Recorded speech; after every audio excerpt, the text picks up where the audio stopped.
আলহামদুলিল্লাহি রাব্বিল আলামিন আসসালাতু ওয়াসসালামু আলা সাইয়্যিদিল মুরসালিন আম্মা বা'দু ফাউযু বিল্লাহি মিনাশ শাইতানির রাজিম বিসমিল্লাহির রহমানির রহিম আসসালাতু ওয়াসসালামু আলাইকা ইয়া রাসূলুল্লাহ ওয়া আলা আলিকা ওয়া আসহাবিকা ইয়া হাবিবাল্লাহ আসসালাতু ওয়াসসালামু আলাইকা ইয়া নবিয়াল্লাহ ওয়া আলা আলিকা ওয়া আসহাবিকা ইয়া নূরাল্লাহ।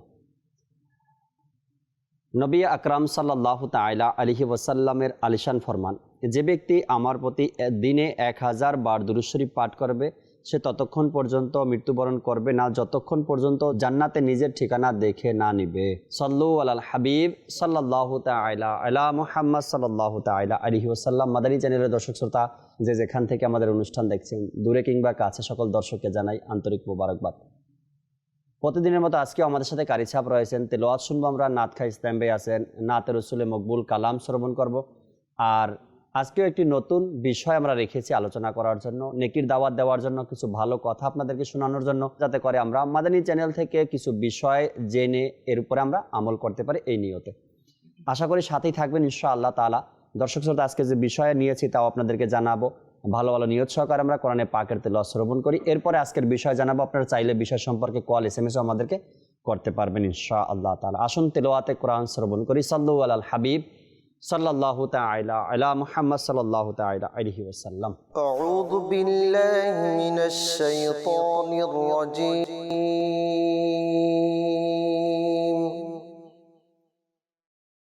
বিসমিল্লাহির রহমানির রহিম।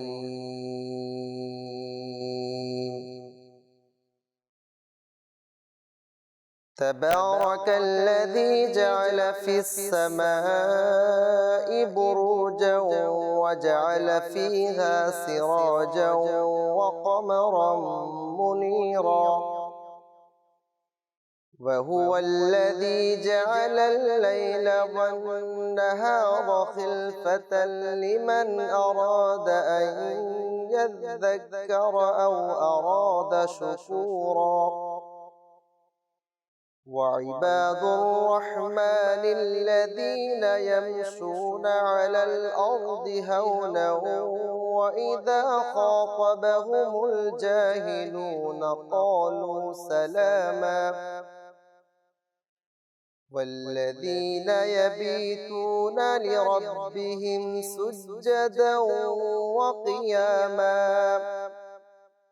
والذين يقولون ربنا اصرف عنا عذاب جهنم إن عذابها كان غراما إنها ساءت مستقرا ومقاما.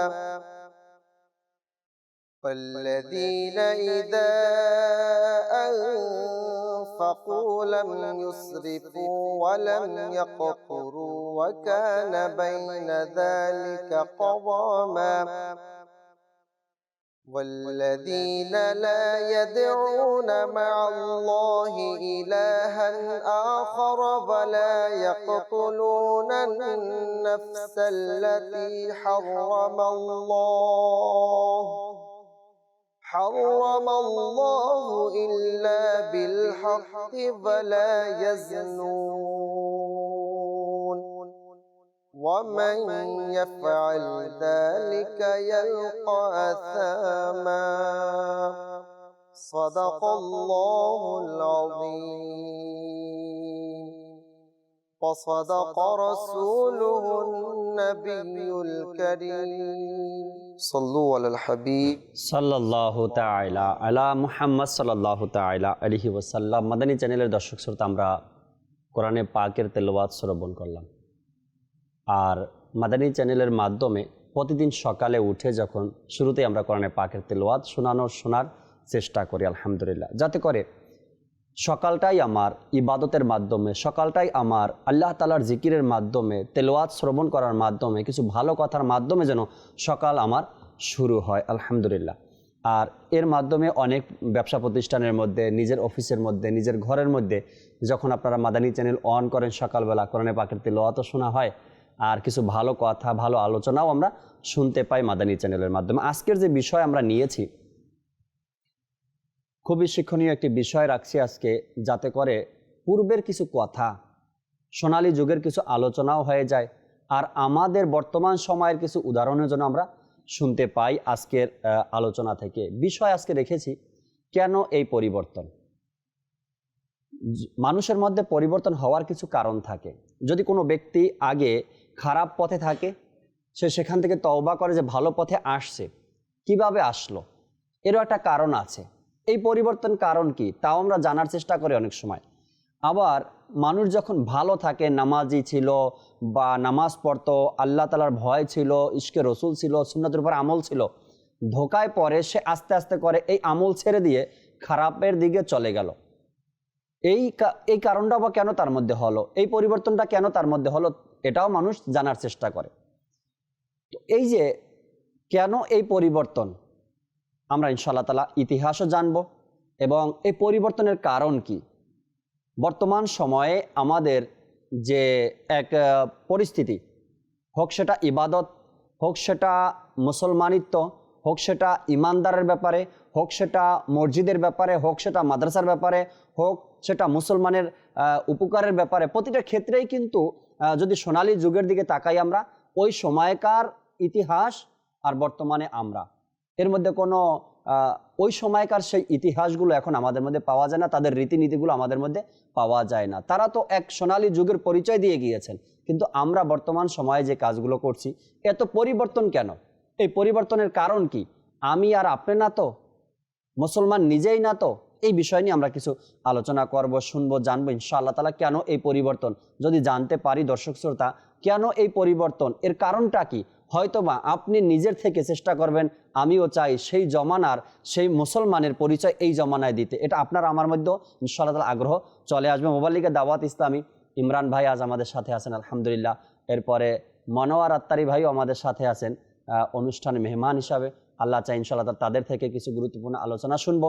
এর পূর্বে আমরা শোয়েব ভাই থেকে কালাম শ্রবণ করি। সাল্লু আলাল হাবিব সাল্লাল্লাহু তাআলা আলা মুহাম্মদ সাল্লাল্লাহু তাআলা আলাইহি ওয়াসাল্লাম। প্রাণপ্রিয় ইসলামী ভাইরা, মদিনা চ্যানেল বাংলার দর্শক বিন্দু, আসুন কালাম শ্রবণ করার পূর্বে ভালো ভালো নিয়ত করে নিই যে আল্লাহ আজ্জা ওয়া জাল্লা এবং তার প্রিয় হাবিব হাবিবুল হাবিব সাল্লাল্লাহু তাআলা আলাইহি ওয়া আলিহি ওয়াসাল্লামের সন্তুষ্ট অর্জনের উদ্দেশ্যে কালাম পাঠ করব, শ্রবণ করব, সঙ্গে মিলে পড়ার চেষ্টা করব ইনশাআল্লাহ আজ্জা ওয়া জাল। আসুন সকলে মিলে দুরূদ পাক পাঠ করে নিই। صلی علی رسولنا صلی علی حبیبنا صلی علی محمد صلی علی شفیعنا صلی علی کریمنا صلی علی محمد আমি মদিনাতে যাব আজ না হয় তো কাল যাব আমি মদিনাতে যাব আজ না হয় তো কাল যাব দয়াল নবী আমাদের ডাকবেন আজ না হয় তো কাল যাব সাল্লি আলা রাসূলিনা صلی علی شفیعنا صلی علی محمد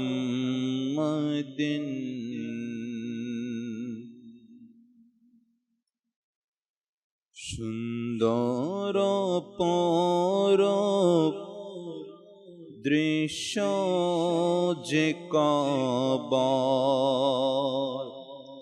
আল্লাহু আকবার আল্লাহু আকবার সুন্দর পরব দৃশ্য যে কাবার আল্লাহু আকবার আল্লাহু আকবার ইচ্ছে করে দেখতে কাবা যে বারবার আল্লাহু আকবার আল্লাহু আকবার সুন্দর পরব দৃশ্য যে কাবার আল্লাহু আকবার আল্লাহু আকবার কখনো দেখি হেরেম অবাক হয়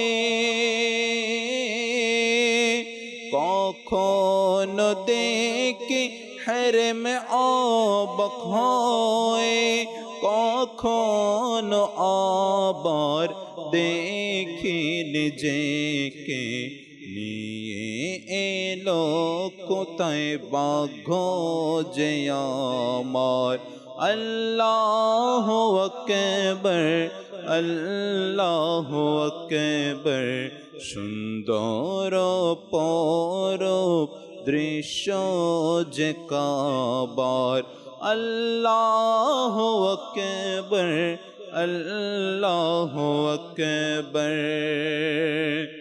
করেছি দোয়া যা কিছু আমি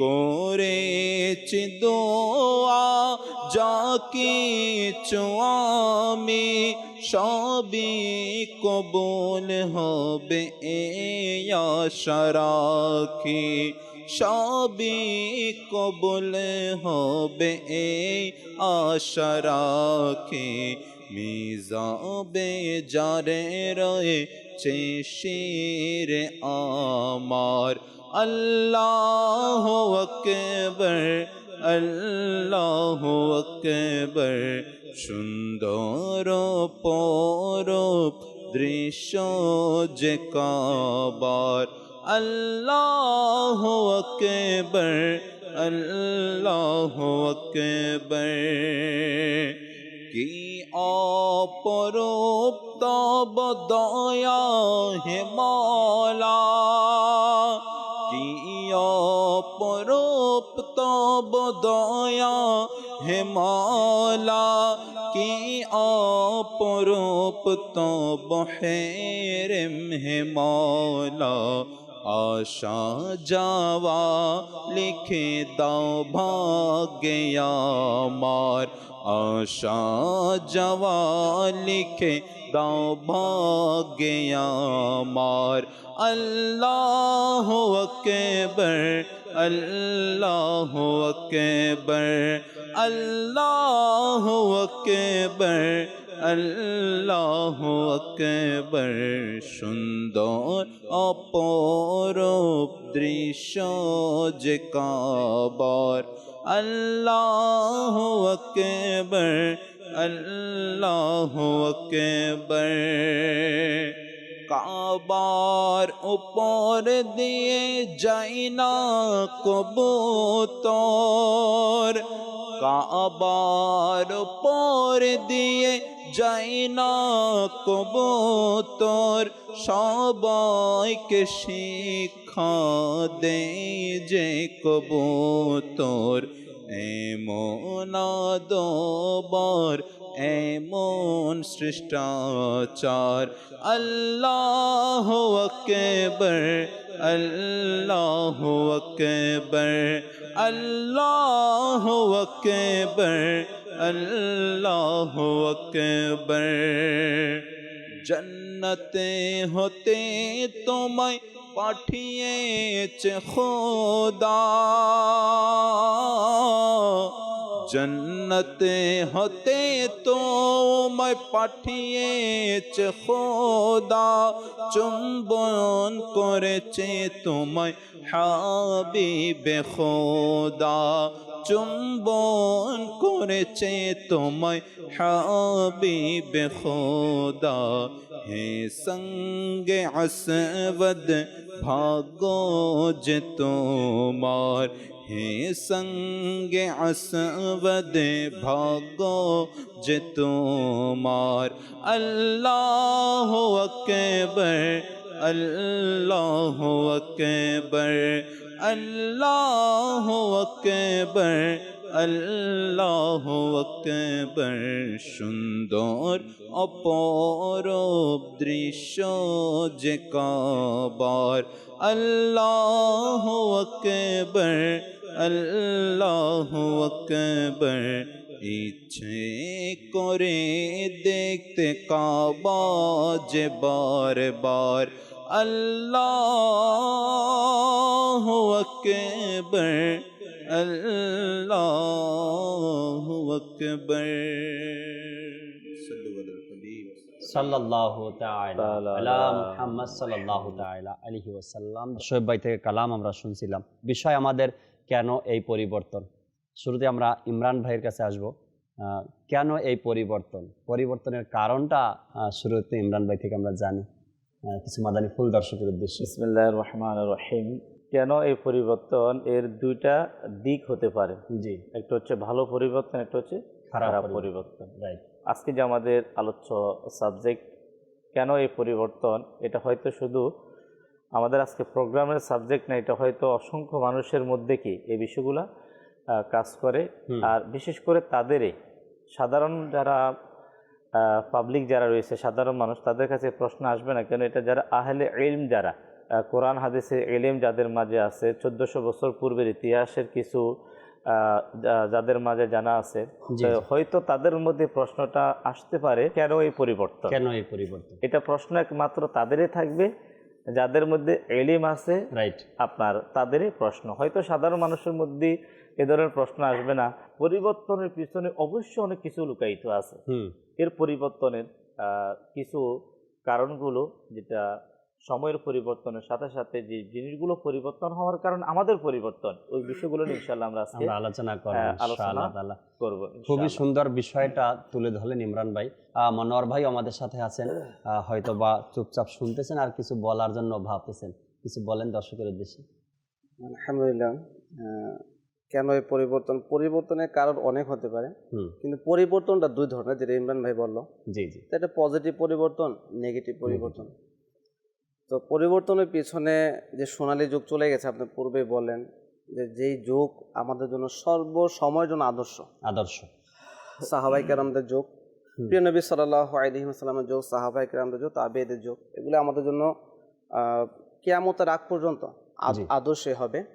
যুগ বলতে তাদের সেই মোবারক কাজগুলো। আর আমাদের মধ্যে যে পরিবর্তন, এটার পজিটিভ নেগেটিভ, এর পিছনে আমি একটি কারণ বলবো, সেটা হলো আমরা তাদের সেই বুজুর্গানের দিন, সাহাবাই কেরাম, আম্বিয়া আলাইহিস সালামের জীবনী অধ্যয়ন আমরা ছেড়ে দিয়েছি। কারণ যখন আমরা এখন তো জাহিরিভাবে সাহাবাই কেরামদের জিয়ারত সম্ভব নয়, নবীদের জিয়ারত সম্ভব নয়, তাবিঈদের জিয়ারত সম্ভব নয়, তাহলে তো এগুলো থেকে, এই মোবারক কাজগুলো থেকে আমরা আদর্শ নিব কিভাবে? এগুলো কিতাবের মধ্যে লেখা রয়েছে। ওলামাই কেরাম স্টেপ বাই স্টেপ, যারা পূর্ব ওলামাই কেরাম ছিল, তাদের অনুসরণ করতে করতে আমাদের কাছে আজ পর্যন্ত যারা এই আদর্শগুলো এনে দিয়েছে, আমরা হয়তো কোনো ওলামাই কেরামের তার বাহ্যিক আচরণের মধ্যে সেটা আমরা খুঁজে পাই। আর যদি সেটা এই একটা মাধ্যম, অন্যথায় কিতাবের মধ্যে লেখা রয়েছে, নির্ভরযোগ্য কিতাবের মধ্যে। এত পূর্বে যাওয়ার প্রয়োজন নেই, বরং পূর্বের আদর্শ নিয়ে যারা যুগে যুগে আসতেছে, আমাদের কিছু কাছাকাছি, তাদের জীবনে যদি আমরা দেখি, তো তাদের যে তেলাওয়াতের আগ্রহ ছিল, ইবাদতের আগ্রহ ছিল, যেমন দুজন অনেক মহান ব্যক্তি, তাদের তেলাওয়াতের ঘটনা কিতাবে রয়েছে, তাদের আগ্রহ কি সেটা আমি সংক্ষেপে বলবো। হযরত সাইয়েদনা মুজাদ্দিদ আল ফেসানি রাহমাতুল্লাহ আলাইহি, যিনি ভারতীয় উপমহাদেশের মধ্যে এমন কোনো মুসলমান নেই যে হয়তো চিনে না, যার অবদান কেউ অস্বীকার করতে পারবে না। তো তার তেলাওয়াতের আগ্রহ কেমন ছিল দেখেন যে হযরত সাইয়েদনা মুজাদ্দিদ আল ফেসানি রহমতুল্লাহ তাআলা আলাইহি সফর অবস্থায় কোরআনুল কারীম তেলাওয়াত করতেন, কখনো কখনো ৩-৪ পারাও পূর্ণ করে নিতেন। আল্লাহ এই অবস্থায় সিজদার আয়াত আসলে বাহন থেকে নেমে তেলাওয়াতের সিজদা আদায় করতেন। সুবহানাল্লাহ। চিন্তা করুন যে আজকে আমার মধ্যে আগ্রহ নাই কেন, আজকে যদি আমি তার জীবনটা অধ্যয়ন করি, ইসলামের পথে আমি খাঁটি ইসলামের পথে ধাবিত হব। আর যখন আমার অন্তরে তেলাওয়াতের আগ্রহ নেই, সফররত অবস্থায় তেলাওয়াত করে, আচ্ছা আবার তেলাওয়াতের সেজদা হলে আমরা কই বাসায় গিয়ে দিব না আরামে, না, ওই সময় বাহন থেকে নেমে সেজদা আদায় করে। একে তো তেলাওয়াত, একে তেলাওয়াত। দ্বিতীয়ত বাহনের উপরে জি। সফররত অবস্থায়। আর আমরা এসির মধ্যে আল্লাহু বসে কিন্তু আকবার, তেলাওয়াতের আল্লাহু আগ্রহ নেই। নেই। কারণ কি? অন্যতম একটি কারণ হলো আমরা তাদের জীবনী অধ্যয়ন থেকে অধ্যয়ন করি দূরে। না। এর পরিবর্তনের বিষয়টা হচ্ছে লোভ। তাদের মাঝে ছিল নেকির লোভ, নেকির আর লোভ। আমাদের মাঝে চলে আসে সম্পদের লোভ। সম্পদের লোভ, দুনিয়ার জি, লোভ, দুনিয়ার লোভ। চাকচিক্যের লোভ আমাদের মধ্যে। আর এই কারণেই ভালো যা এখন চলতেছে আমরা মনে করি এটা ভালো, আসলে ভালো কোন দিক থেকে আর কেমনে ভালো সেটা বিবেকবান ব্যক্তি ভালো বুঝে। কিছু এসএমএস এর দিকে যাই, কলের দিকে যাব দর্শকের, ইনশাআল্লাহ তাআলা দর্শকের কিছু কল নেই। জি, কল শুনিয়ে দিন। আমার নাম ফরিদ আহমদ আখতারি। মাশাআল্লাহ, আপনাদের চ্যানেল আমি রেগুলার দেখি, খুব ভালো লাগে। আমি আমার পরিবারকে নিয়ে রেগুলার আপনাদের চ্যানেল দেখি। আমি আপনাদের সবার জন্য, তাওসামের যে চ্যানেলের সবার জন্য দোয়া করি, আমার জন্য দোয়া করবেন। মাশাআল্লাহ, আপনিও দোয়া করেন, আমরাও দোয়া করি আপনার জন্য। আল্লাহ আপনাকে ভালো রাখুক, আমাদেরকেও ভালো রাখুক। সবসময় মাদানী চ্যানেলের সাথে থাকবেন, নেকির দাওয়াত দিতে থাকবেন ইনশাআল্লাহ তাআলা। পরবর্তী কল দেন। আমি লালমনিরহাট থেকে বলতেছি। আমি একটি নাতে রাসূল শুনতে চাই। সেটি হলো তার লাগিয়া কান্দরি মন, তার লাগিয়া বান্দ। মাশাআল্লাহ, কার লাগিয়া কান্দর এমন কার লাগিয়া বান্দ। শোয়েব ভাই আমাদের সাথে আছেন, আপনাকে শোনাব ইনশাআল্লাহ তাআলা। পরবর্তী কল দেন। আমার নাম শুনতে একটা সামিয়া। আমি গাজীপুর থেকে বলছি। আমি একটি সালাম শুনতে চাই। ইহা নাই পয়সা নাই, কেমনে যাইতাম সোনার মদিনায়, কেমনে যাইতাম। মাশাআল্লাহ মাশাআল্লাহ। যদি সম্ভব হয় আমরা এই কালামও শোনার চেষ্টা করব আজকের অনুষ্ঠান ইনশাআল্লাহ তাআলা। পরবর্তী কল। আমি মকবুল হাসান বলছি, ধনবাড়ি টাঙ্গাইল থেকে। আপনাদের মাদানী চ্যানেল অনুষ্ঠানটা আমার কাছে খুব প্রিয়। আমরা বাসায় প্রতিদিনই প্রায় দেখি, আজকেও দেখতেছি, খুব ভালো লাগতেছে। আপনাদের কথাগুলো খুব ভালো লাগে। আপনাদের যে মাদানী ফুলগুলো দেয় সেগুলো আমি খাতায় লিখে রাখি এবং সেগুলো খুব আমি পালন করার চেষ্টা করতেছি। এরকম অনুষ্ঠান যেন দীর্ঘস্থায়ী হয়, এটা মনে প্রাণে আল্লাহর কাছে কামনা করি এবং আপনাদের সুস্থ হয়ে দেখতে পারি, এই দোয়া করবেন। মাশাআল্লাহ মাশাআল্লাহ, খুবই ভালো গুণ এটা, ভালো কাজ এটা। লিখে রাখবেন, সাথে সাথে স্মৃতিতেও গেঁথে রাখবেন, যাতে করে এগুলো মোতাবেক আমরা আমল করতে পারি। দ্বিতীয়ত হলো গিয়ে অন্যের নিকট পৌঁছে দেওয়ার আমরা চেষ্টা করি ইনশাআল্লাহ তাআলা। কয়েকটা এসএমএস আসছে, পরে নেই, এরপরে শোয়েবের কাছে আসবো কালাম শুনতে ইনশাআল্লাহ তাআলা। আমাদেরকে এসএমএস করলেন চট্টগ্রাম থেকে। আসসালামু আলাইকুম। ওয়ালাইকুম সালাম। জাকির ভাই কেমন আছেন? জি আলহামদুলিল্লাহ। প্রতিদিন সকালে উঠেই আর এক একদিন বিভিন্ন বিষয় নিয়ে আপনারা আলোচনা করেন, তাও শুনি, শিখি। দোয়া করবেন যাতে করে সবসময় মাদানী চ্যানেলের সাথে থাকতে পারি, আল্লাহ তাআলা বরকত দান করুক। এরপর শাহিন ভাই আমাদের সাথে আছেন বিবাড়িয়া থেকে, তিনি বলেন আসসালামু আলাইকুম। ওয়ালাইকুম সালাম। জাকির ভাই কেমন আছেন? জি আলহামদুলিল্লাহ। আমি শাহিন বলছিলাম বিবাড়িয়া থেকে, আমার জন্য দোয়া করবেন। আমি মাদানী চ্যানেল দেখি সবসময়, আর আপনাদের থেকে যা শুনি চেষ্টা করি আমল করার জন্য। আল্লাহ তাবারক ওয়া তাআলা কবুল করে নিক। এটা কালাম শ্রবণ করি শোয়েব ভাই থেকে, এরপর ইনশাআল্লাহ তাআলা মনোয়ার ভাই থেকে আমরা সৎ উপদেশ, শিক্ষণীয় বাণীও আমরা শ্রবণ করবো। সাল্লু আলাল হাবিব সাল্লাল্লাহু তাআলা আলা মুহাম্মদ সাল্লাল্লাহু তাআলা আলাইহি ওয়াসাল্লাম। আমিও যাব একদিন সোনার মদিনা, আমিও যাব একদিন সোনার মদিনা, পূরণ হবে আমার মনের বাসনা, আমিও যাব একদিন সোনার মদিনা, আমিও যাব একদিন সোনার মদিনা, পূরণ হবে আমার মনের বাসনা দেখিব যখন আমি সোনার মদিনা দেখিব যখন আমি সোনার মদিনা দূর হবে আমার মনের যাতনা মদিনার দুলি বালি নুরানি নুরানি দেখলে হবে দূর মনের পেরেশানি মদিনার দুলি বালি নুরানি নুরানি দেখলে হবে দূর মনের পেরেশানি মনের পেরেশানি মদিনা শহর কেন এত নুরানি মদিনা শহর কেন এত নুরানি মদিনা শহরে আছেন নূরে মদিনা আমিও যাব একদিন সোনার মদিনা পূরণ হবে আমার মনের বাসনা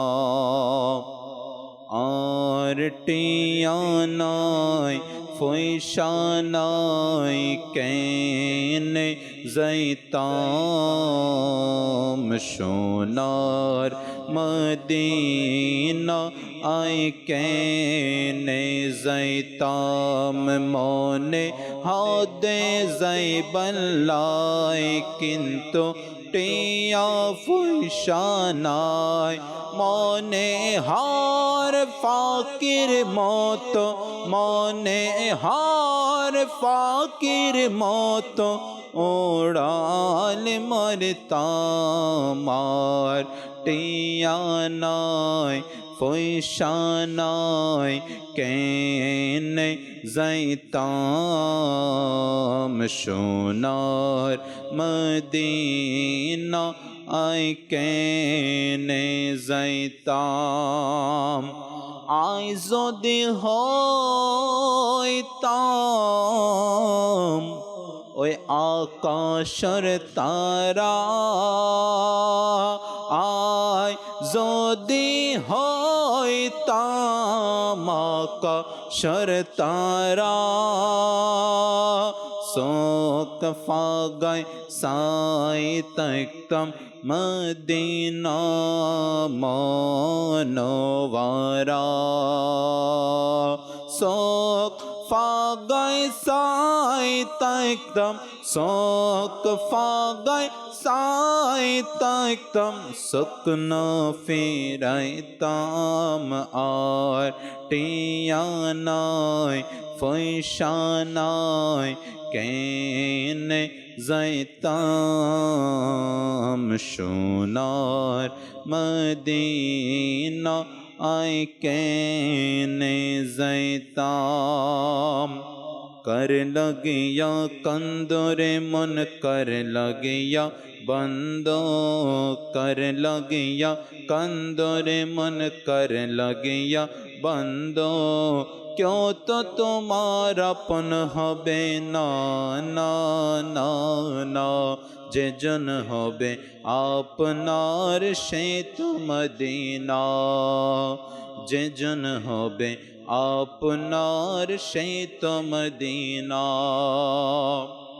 কবর হাসর পুলসিরাতে কোনো আপন পাবে না, কবর হাসর পুলসিরাতে কোনো আপন পাবে না। যেজন পাবে সেজন হবে শাহে মদিনা, শাহে মদিনা। উম্মতের কষ্ট নবী, উম্মতের কষ্ট নবী সইতে পারেন না। যেজন হবে আপনার সে তো মদিনা, যেজন হবে আপনার সে তো মদিনা।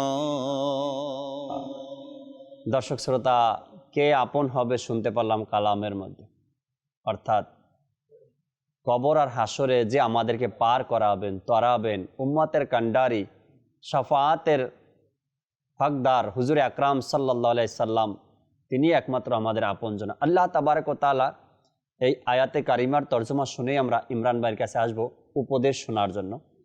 আল্লাহ তাবারক ওয়া তাআলা সূরা আরাফের 157 নং আয়াতের মধ্যে ইরশাদ করেন, কানজুল ঈমান থেকে অনুবাদ, সুতরাং ওই সব লোক যারা তাদের নবীর উপর ঈমান এনেছে, তাকে সম্মান করেছে, তাকে সাহায্য করেছে এবং ওই নূরের অনুসরণ করেছে যা তার সাথে অবতীর্ণ হয়েছে, তারাই সফল কাম হয়েছে। আল্লাহ তাআলা সফল কাম ব্যক্তি কারা, তাদের কিছু বর্ণনা এখানে আল্লাহ তাআলা দিয়েছেন। নবী পাক সাল্লাল্লাহু আলাইহি সাল্লামকে সম্মান করা, তাকে তার উপরে যে নূর অর্থাৎ কোরআন নাজিল হয়েছে তার অনুসরণ করা।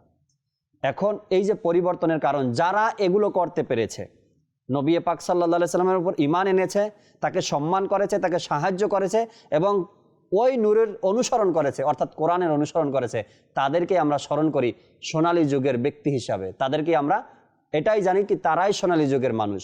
তো আমরা যদি ফিরে যেতে চাই, তবে এই পরিবর্তন যে এখন বর্তমানে আমাদের ভুল পরিবর্তন, এটা সঠিক পরিবর্তন নয়। আমাদেরকে আবার ঘুরে আসতে হবে ওই পথে, সাহাবা একরামের পথে, তাদের দেখানো পথ এবং মতে। আমরা ইমরান ভাই থেকে উপদেশ শ্রবণ করি, এরপরে ভিডিও প্যাকেজ আমাদের সাথে রেডি আছে, তাও দেখবেন ইনশাআল্লাহ তাআলা। জিবে আজকের যে উপদেশ মাকতাবাতুল মদিনা কর্তৃক প্রকাশিত কিতাব 152টি রহমত পড়া ঘটনা, জি, এর মধ্যে এসেছে আল্লাহ পাক যখন কোনো বান্দাকে ভালোবাসেন তখন তার দুঃখ কষ্ট বেড়ে যায়। আল্লাহ পক্ষান্তরে তিনি যখন কাউকে অপছন্দ করেন তখন তার জন্য পৃথিবীটা প্রশস্ত হয়ে যায়। আল্লাহ আল্লাহ আল্লাহ তাআলা যাদেরকে ভালোবাসেন তাদের দুঃখ আর কষ্ট বেড়ে যায়। এটা মনে করি আমরা আমাদের জন্য বালা মুসিবত। এক বুজুর্গ রহমতুল্লাহ তাআলা আলাইহি জি, বেশ কিছুদিন থেকে ওনার কোনো মুসিবত অথবা অসুস্থতা, পেরেশানি না আসার কারণে তিনি বড় আফসোস করতে লাগলেন এবং এক পর্যায়ে তিনি কান্না করতে লাগলেন যে হতে পারে মাওলাই করিম আমার উপর নারাজ হয়ে গেছে।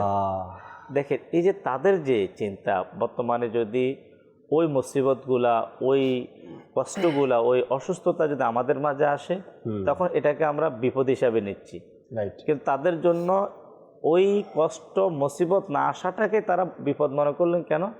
কিতাবের মধ্যে একাধিক জায়গায় যে আল্লাহ তাবারক ওয়া তাআলা যখন কোনো ব্যক্তির উপর অসন্তুষ্ট হয়, নারাজ হয়, তখন সে এই নিয়ামত থেকে বঞ্চিত হয়ে যায়। কেন? আপনার হাদিসে পাকের মধ্যে এসেছে মাওলাই করিম আল্লাহ আজ্জা ওয়া জাল যখন তার কোনো বান্দাকে একটা বিশেষ মর্যাদায় উপনীত করতে চায়, কিন্তু ওই বিশেষ ওই মর্যাদায় পৌঁছার জন্য তার কাছে তেমন কোনো আমল থাকে না, তখন আল্লাহ তাবারক ওয়া তাআলা তার উপর এমন কিছু মুসিবত, এমন বিপদ তাকে দিয়ে থাকেন এবং ওই বিপদ মুসিবতের উপর ধৈর্য ধারণ করার ক্ষমতা দিয়ে দেন। যখন সে ওই বিপদের উপর, ওই কষ্টের সময় ধৈর্য ধারণ করে, আল্লাহ তাবারক ওয়া তাআলা এর ওসিলা তাকে ওই মর্যাদা দিয়ে দেন। আমাদের যে কষ্টগুলো আসে এটাও আল্লাহ তাবারক ওয়া তাআলার শুকরিয়া আদায় করা উচিত কি আল্লাহ এই আসলে মানুষ যখন বিপদে পড়ে তখন আল্লাহ তাআলার নাম বেশি নেয়, যখন মানুষ কষ্টে পড়ে তখন অনেকে বেশি নেয়, আবার অনেকে কষ্ট পড়ে ভুলেও যায়। দুই ধরনের লোকই পাওয়া যায়। আল্লাহ তাআলা আমাদেরকে বোঝার আমল করার তৌফিক দান করুক। ইমরান ভাই আরো কিছু মাদানী ফুল। আরেকটি গুরুত্বপূর্ণ বিষয় সেটা হচ্ছে জি কিতাবের মধ্যে আসছে যে পূর্বেরকার আপনার মসজিদগুলো ছিল কাঁচা। কাঁচা বলতে ওটা তেমন কারুকাজ ছিল না, ওরকম টাইস ছিল না, মাটির ছিল, কিন্তু মুসল্লি যারা ছিল এরা ছিল পাকা পাকা। পাকা বলতে। সুবহানাল্লাহ। আর এখনকার আপনার মসজিদ হচ্ছে পাকা আর মুসল্লি হচ্ছে কাঁচা। কাঁচা। পূর্বের আপনার মসজিদগুলোকে ওপেন থাকতো, এখন মসজিদগুলো তালামারা থাকে। এই যে পরিবর্তনটা, পূর্বে মসজিদগুলো আবাদ থাকতো, এখন মসজিদগুলো ফাঁকা থাকে। এত টাইস, এত এয়ার কন্ডিশন, এসি। জাকির ভাই, কিছু মসজিদে তো আপনারা যাবেন যে এসিতে মানে আপনাকে মোটামুটিভাবে ঠান্ডায় শরীর মানে কাঁপানো সৃষ্টি হয়ে যায়। হওয়ার পরও কিন্তু সেখানে আমি সুকুন কেন পাচ্ছি না, শান্তি কেন পাচ্ছি না, মসজিদ থেকে দ্রুত বের হয়ে যাওয়া।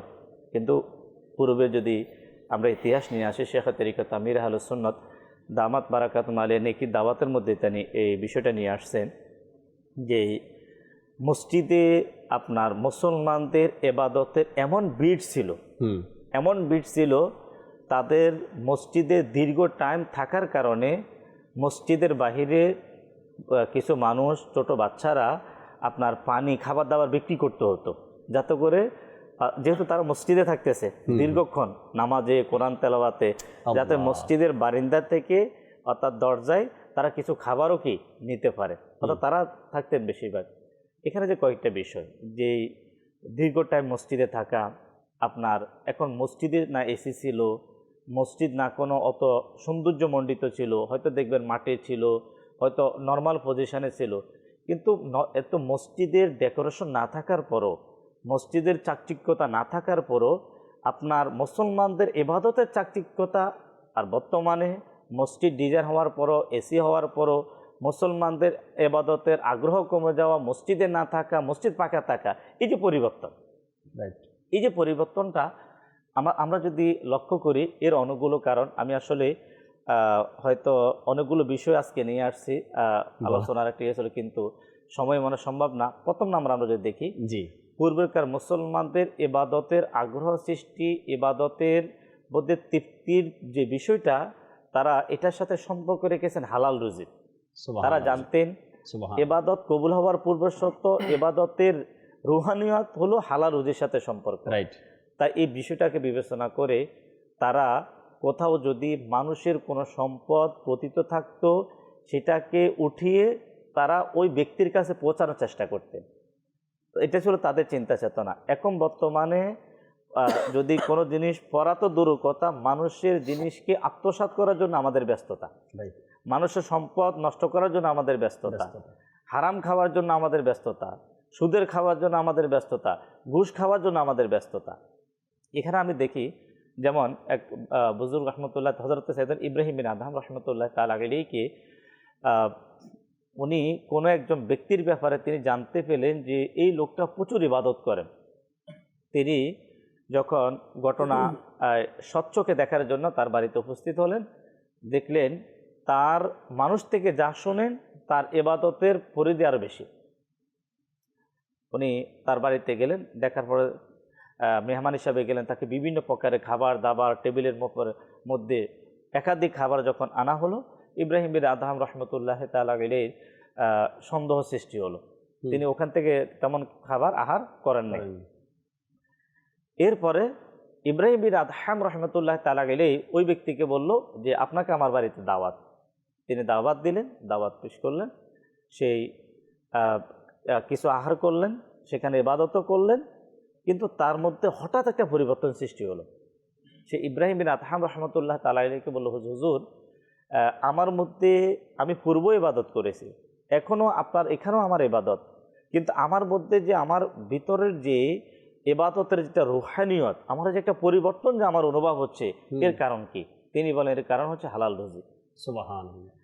এটা তো অল্প কিছুদিন পিছনে যখন আমরা যাই, অর্থাৎ 40-50 বছর পিছনেও যদি আমরা যাই, হয়তো আমাদের তো খুব অল্প বয়স, আমরা আমাদের বয়সেও আমরা দেখেছি যে কোরআনুল করিমের তেলাওয়াতের যে একটা আগ্রহ ছিল মুসলমানদের মধ্যে, আমাদের মা বোনদের মধ্যে কোরআনুল করিমের সকালবেলা কোরআন তেলাওয়াত করা। সাহাবা ইকরামের বিষয়টা তো অতুলনীয়, তারা থাকতেন তো মসজিদে, আর সেখানে কোরআনুল করিমের তেলাওয়াত চলতেই থাকতো, কোরআন তেলাওয়াত করতেন।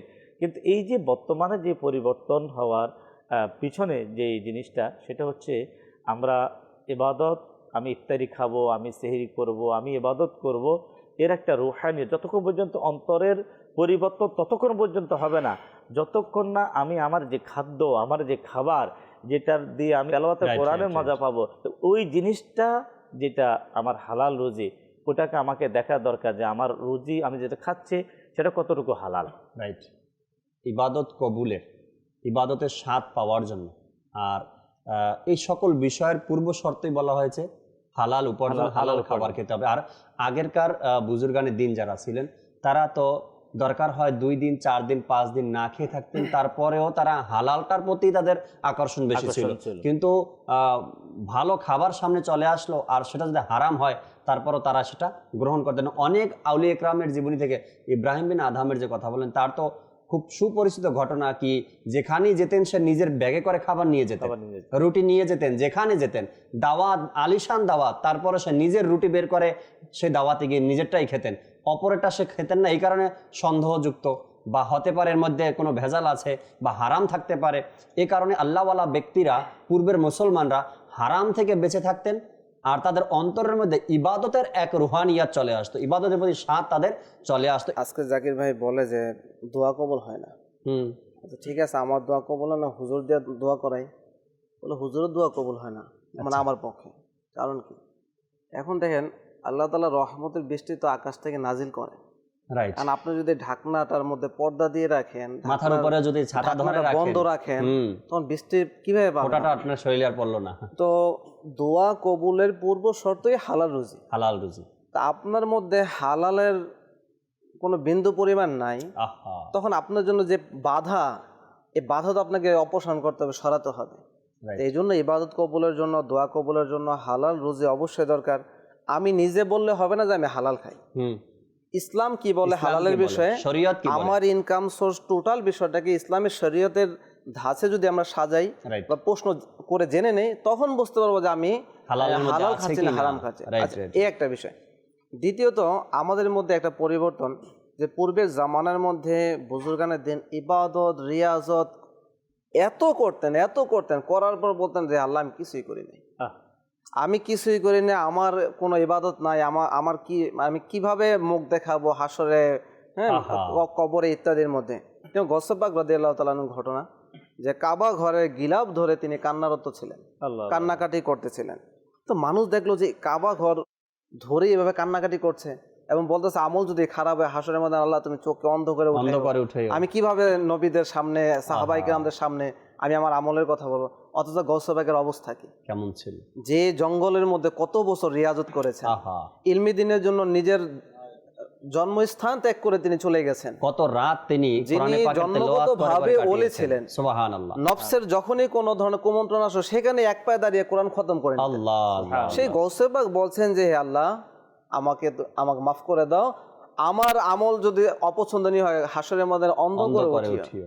তো লোকেরা যখন দেখলো তখন জিজ্ঞাসা করলো, এই দোয়া তো আরিফ বিল্লাহ, যারা আল্লাহর পরিচিত সম্পন্ন, আল্লাহ তাআলা নেককার ব্যক্তি যারা হতে পারে না, তো তারা জানতে চাইলে আপনি কে? বলে আমি আব্দুল কাদের। আরেক বুজুর্গের ঘটনা, তিনি এত ইবাদত করতেন যে কারো দেখে ভুরুক্ষেপ করা তার টাইম নেই। তো তার হাড় একেবারে দেখা যেত, গোনা যেত, এই অবস্থা, পাঁজরের হাড়, এভাবে হাড়। তো এক ব্যক্তি আসলো, আয়সা বলতেছে যে হুজুর মাশাআল্লাহ আপনি কত ইবাদত করেন। যেই সে তার প্রশংসার সেই শব্দ বললো, সাথে সাথে সে বুজুর্গ নারাজ হয়ে গেল, তুমি আমার মধ্যে কি দেখেছো ইবাদতে? আমি তো কিছুই করতে পারি না। বরং ইবাদত তো করতো সাহাবায়ে কেরামরা, এই পূর্বে জামানায় বুজুর্গানের দিনের দিকে নিয়ে গেল, অন্যদেরকে দেখাই দিয়েছেন। তাৎক্ষণিকভাবে তিনি সেটাকে নফস যাতে ধোঁকা না দেন, হ্যাঁ আসলে তো তুমি এই যে শুকিয়ে ফেলেছো, হাড় গোড় বের হয়ে গেছে, না, সুযোগ দিবে না নফসকে। সাথে সাথে নিয়ে গেলেন কোথায়? নিজেকে তুচ্ছতা ছিল নজরের দিকে। আর এখন বর্তমানে আমাদের যে পরিবর্তন, আমাদের কি পরিবর্তন?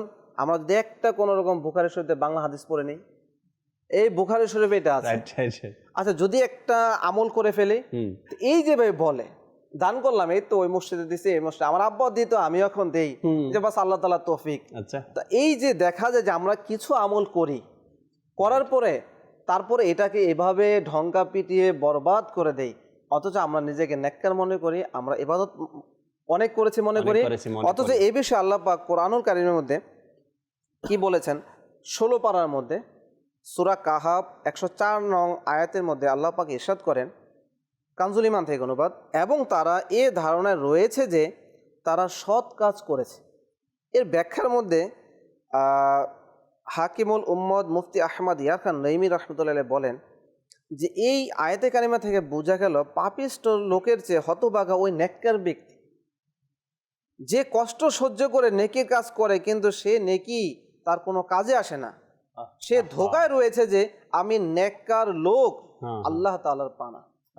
এবার চিন্তা করুন যে এই যে আমাদের যে অবস্থা, তো এই যে আমাদের এই পরিবর্তনটা কিসের জন্য? বুজুর্গানের দিন যখনই তার প্রশংসার ধ্বনি শুনলো, সে পূর্বের বুজুর্গদের কথা বলে দিল যে আমার তো এই পরিশ্রমের সাধনা কিছুই না, তারা কত সাধনা করেছেন, তারা তো গর্দান দিয়ে দিতেন, আর আমরা সময় দিচ্ছি না।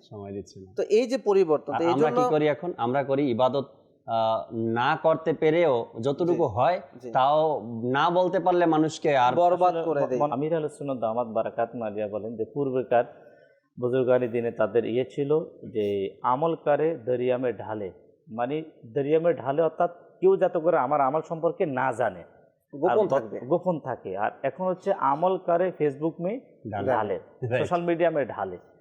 এই যে এটা এর পরিবর্তনের কারণ কি? যে তারা আমল করে এটাকে গোপন রাখতেন, লুকিয়ে রাখতেন। আরেকটা রেওয়ায়েত আমি পড়ছিলাম যে একনিষ্ঠ বান্দার লক্ষণ হচ্ছে তারা এই নেকিকে ওইভাবে লুকায় যেভাবে মানুষ গুনাহকে লুকায়।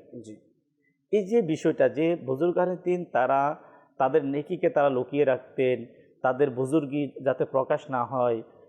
পক্ষান্তরে আমরা আমাদেরকে সোশ্যাল মিডিয়ার ব্যবহারটা এমনভাবে আমাদের মাঝে আপনার এমনই তো আমাদের কাছে তেমন ইবাদত নাই, আমল নাই, কিন্তু যেটা হয় যে নিজের যে খ্যাতিটাকে তুলে ধরা সোশ্যাল মিডিয়ার মাধ্যমে, যে আপনার কোনো একটা ইবাদত হয়ে গেল অথবা কোনো ভালো কিছু হয়ে গেল, ভালো কাজ হয়ে গেল, আপনার জাকাতের শাড়ি বিতরণ হচ্ছে, লাইন হচ্ছে, তারপরে সেহেরি বিতরণ হচ্ছে, ইফতারি লাইন হচ্ছে, তারপরে করোনার সংক্রান্ত সময়গুলাতে আমরা এত লক্ষ টাকা বিতরণ, এই বিতরণ, লকডাউনে মানুষকে হেল্প। হ্যাঁ, আল্লাহ তাআলা যদি এটা হচ্ছে একটা অন্তর, যদি নিয়ত যদি ভালো থাকে, কিন্তু এই যে আপনার সোশ্যাল মিডিয়ার মাধ্যমে নিজের যে নগণ্য আমলগুলোর যে প্রচার প্রসারণ, আসলে বুজুর্গানের দিন তারা লুকাতেন, আমরা কেন লুকাতে পারতেছি না? আমাদের এই পরিবর্তনের কারণ কি? এই পরিবর্তনে যদি আমরা দেখি বর্তমানে একটা বিষয়ের দিকে, এখানে আমাদের একটা বড় অভাব বর্তমানে, সেটা হচ্ছে এলেম না থাকার বড় একটা কারণ। আমাদের বুজুর্গানের দিন, আমাদের সাহাবা, আমাদের আউলিয়া, ওলি, গস, কুতুব, আবদাল যারা, তাদের ইতিহাস আমাদেরকে পড়তে হবে, যে আমরা হচ্ছে তাদের অনুসারী, তারা আমাদের পথ প্রদর্শক, এবং আমরা তাদেরকে অনুকরণ করব না আমরা অমুসলিমদেরকে অনুসরণ করব, না তাদের স্ট্যাটাসকে আমরা অনুসরণ করব? কেন? এর মধ্যে কোনো সফলতা নেই। সাহাবায়ে কিরামদের যুগ কেমন ছিল? আল্লাহ, যখনই সাইয়েদনা ওসমান গনি রাদিয়াল্লাহু তাআলা আনহুর জামানার মধ্যে প্রচন্ড দুর্ভিক্ষ দেখা দিল, মদিনার মধ্যে এমন অবস্থা হলো, দুর্ভিক্ষে মানুষের হাহাকার, খাদ্যের অভাব। সাইয়েদনা ওসমান গনি রাদিয়াল্লাহু তাআলার মালামাল বোঝাইকৃত উট আসলো, আর ব্যবসায়ীরা গিয়া হুড়মুড়ে তার কাছে বলল, ইয়া সাইয়েদে, আমরা এত গুণ দেব, এত গুণ লাভে দেব, আপনার পণ্য বিক্রি না, এর থেকে বেশি আছে, সুবহানাল্লাহ, এর থেকে বেশি দেওয়ার মতো আছে, বলে এত গুণ দেব। এইভাবে নির্ধারিত সংখ্যা বলতে বলতে তাদের ব্যবসায়ীদের সীমানা পার হয়ে গেল। তখন সাইয়েদনা ওসমান গনি রাদিয়াল্লাহু তাআলা বলল, না, এর থেকে বেশি দেওয়ার মতো আছে। তো তাদের অবাক হয়ে গেল, যে আল্লাহ তাবারক ওয়া তাআলা এক নেকিতে 10 গুণ সওয়াব আল্লাহ তাআলা ঘোষণাই করেছেন। অতএব আমি কি করব? আমি এগুলো এই মদিনার দুর্ভিক্ষ কবলিত নবীর এই উম্মতের মধ্যে বিনামূল্যে বিতরণ করে। সুবহানাল্লাহ। আল্লাহ তাবারক ওয়া তাআলা আমল করার তৌফিক দান করুন। সাল্লু আলাল হাবিব সাল্লাল্লাহু তাআলা আলা মুহাম্মদ সাল্লাল্লাহু তাআলা আলাইহি ওয়াসাল্লাম।